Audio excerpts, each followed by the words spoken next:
జనంగొంతుకు స్వాగతం. నేను మీ అనిల్ దేశాయ్. మీ కంటెంట్ కనుక మీకు నచ్చినట్టయితే లైక్ చేయండి, షేర్ చేయండి. అదేవిధంగా మా జనంగొంతును మీ బంధుమిత్రులందరికీ కూడా పరిచయం చేయండి. ముందుగా మనం ఒక మాట గుర్తు చేసుకుందాం. ఢిల్లీ ఎలక్షన్ సందర్భంగా మల్లికార్జున ఖర్గే మాట్లాడుతూ కుంభమేళాలో హిందువులు పవిత్ర గంగా నదిలో స్నానం చేసినంత మాత్రాన మీకు అన్ని సమస్యలు తీరుతాయా అంటూ బహిరంగంగా హిందువులను ప్రశ్నించాడు. ఇది ఏ చర్చి పాస్టరో లేదా ఏ మూర్ఖుడో ఒక తక్కువ స్థాయి కలిగిన వ్యక్తో మాట్లాడితే ఎవరు పట్టించుకోరు. మల్లికార్జున ఖర్గే ఇస్ ద ఒక భారతీయ పరంపర, దాదాపు ఒక రాజకీయ 55 సంవత్సరాలు విశాల భారతావనిని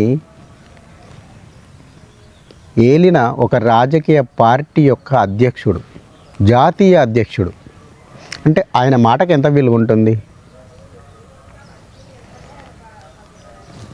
ఆయన క్రిస్టియనే కావచ్చు, ఆయన హిందూ దేవీ దేవతలను నమ్మకపోవచ్చు కూడా.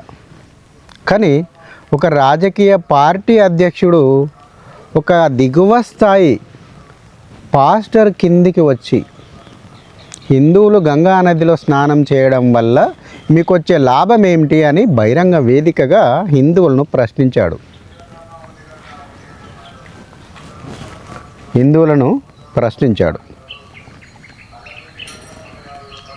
వాస్తవంగా ఆయన అలా ప్రశ్నించకూడదు. ఎందుకంటే ఆయన ఒక రాజకీయ పార్టీ అధ్యక్షుడు. భారతదేశం మళ్ళీ పైగా సెక్యులర్ దేశంగా గుర్తింపబడడానికి అనేక చట్టాలు మార్పులు చేసి తీసుకొచ్చిన ఒక రాజకీయ పార్టీకి అధ్యక్షుడు. అంటే 140 కోట్ల మంది ప్రజల్లో ప్రతినిధి ఆయన. సరే, ఇది గంగా నదిలో స్నానం చేయడం ఉన్నది మన హిందువుల వ్యక్తిగత అభిప్రాయం, మన భక్తి, మన విశ్వాసం, మన సంస్కృతి, మన సాంప్రదాయం.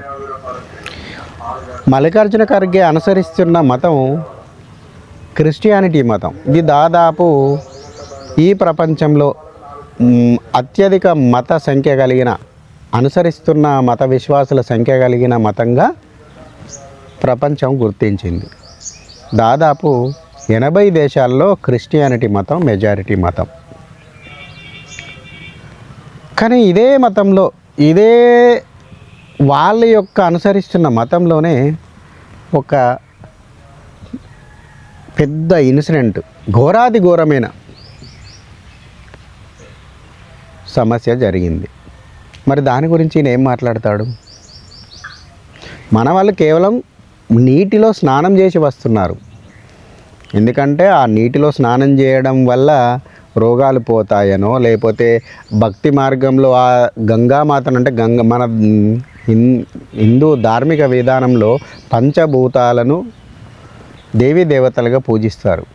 గాలిని, నీరును, నిప్పును, ఈ భూమిని, ఆకాశాన్ని, ఇవన్నీ కూడా పంచేంద్రియాలుగా హిందూ ధార్మికత చెబుతుంది.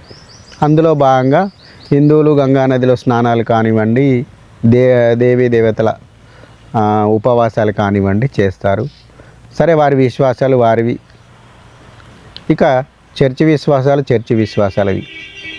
ఇక్కడ జరిగిన సంఘటన ఏంటంటే, టాంజానియాలోని దారెస్సలాం నగరంలో ఒక తొక్కిసలాట జరిగింది. ఆ తొక్కిసలాటలో దాదాపు 20 మంది అక్కడికక్కడనే ప్రాణాలు కోల్పోయారు. ఇది అంటే కుంభమేళాలో అంటే దాదాపు ఒకటేసారి కోట్లాది మంది, దాదాపు లక్షలాది మంది ఒకటేసారి నదిలోకి దూసుకురావడంతో పట్టుతప్పి నీళ్ళల్లో మునిగిపోయి కొంతమంది ఇలా చనిపోయారు. ఇది ఒక అర్థం. కానీ ఇక్కడ ఒక పాస్టర్ చేసిన నిర్వాకం వల్ల 20 మంది చనిపోయారు. ఆ చర్చిలో ఆ పాస్టరు తన గద్దెపై కొబ్బరి నూనె పోసి మీరు వచ్చి కొబ్బరి నూనె పోసిన గద్దెపై డ్యాన్స్ చేస్తూ ప్రార్థన చేస్తే మీకు సర్వరోగ నివారణ జరుగుతుంది అని చెప్పడంతో ఒక్కసారిగా దానిపైకి ఉరికొచ్చారు. ఎంత బుద్ధున్న విధవైన నూనె మీద నడవమని చెప్తాడా? టకా జారిపోయారు నూనె మీద.